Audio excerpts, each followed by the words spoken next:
एक धनी साहूकार था। उसके पास बहुत दौलत थी। उसने इतनी दौलत हासिल कर ली थी कि अगर अगले 7 पीढ़ियाँ बैठकर खा ले तो भी खत्म नहीं होगी।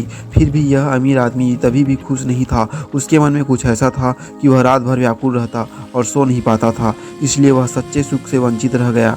उसने सबसे पूछा कि वो ऐसा क्या कर सकता है जिससे उसको इस नींद न आने से छुटकारा पा सके और सुख और शांति से सो सके।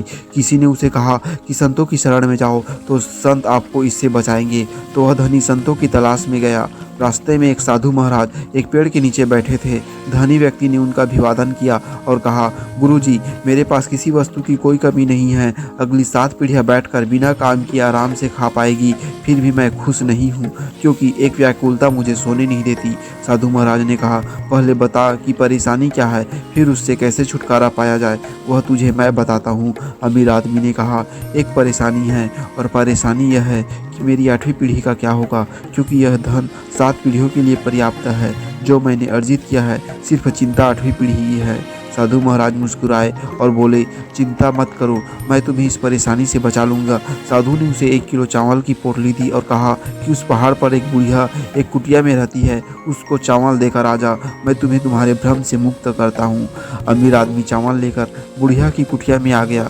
उस कुटिया में दरवाज़ा तक नहीं था। वह बुढ़िया भगवान के भजन में लीन थी। वह अभिभूत थी। अमीर आदमी के पैरों की आहट से बूढ़ी माँ की ध्यान टूट गई। उसने ऊपर देखा और कहा कि बेटा, आप यहाँ क्यों आए हो? उसने कहा, माँ जी, मैं तुम्हें चावल देने आया हूँ, यह चावल लो, फिर मैं जाऊँगा।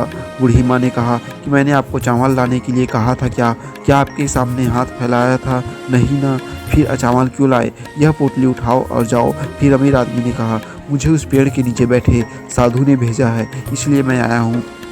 उसने कहा कि जाकर साधु से कह देना कि मेरी कुटिया में 2 दिन के लिए पर्याप्त चावल है। अमीर आदमी ने अपनी सामान्य ज्ञान का इस्तेमाल किया। उसने कहा कि माँ जी, आपको तीसरे दिन के लिए चावल काम आएंगे। उसने कहा कि आप और वह साधु मेरे तीसरे दिन की चिंता मत करो। बूढ़ी बोली, उस साधु से कहना कि मेरे तीसरे दिन के चावल का संबंध उसी से है जिस पर मैं इस एकांत स्थान में अपना सारा बोझ लेकर जप करने बैठी हूँ।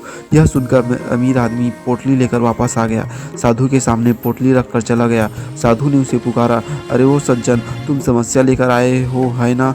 मैं तुम्हें इससे बाहर निकालने जा रहा हूँ। अमीर आदमी ने सिर झुकाकर कहा, महाराज, मुझे जवाब मिल गया है। उस बुढ़िया के पास तीसरे दिन के चावल नहीं है तब भी खुश है, और मेरे पास सब कुछ है तभी भी मैं दुखी हूँ। जिसके पास कुछ भी नहीं है वह अगर अपने भविष्य का विचार नहीं करती और भरोसा करती है कि भगवान कुछ बुरा नहीं होने देंगे, तो फिर मैं, जिसे भगवान ने इतना कुछ दिया है, मुझे इस फालतू की चिंता में नहीं पड़ना चाहिए। यह मुझे समझ में आ गया है। दोस्तों, छोटी सी यह ज्ञानवर्धक कहानी हमें समझाती है कि हमारे पास जो है उसका आनंद लेना चाहिए, उसमें खुशी ढूंढनी चाहिए। जो नहीं है उसके बारे में फालतू की टेंशन लेकर हमें अपना सुख चैन नहीं खोना चाहिए। दोस्तों, इस स्टोरी के लिए इस वीडियो को लाइक और मेरे चैनल को सब्सक्राइब जरूर करें।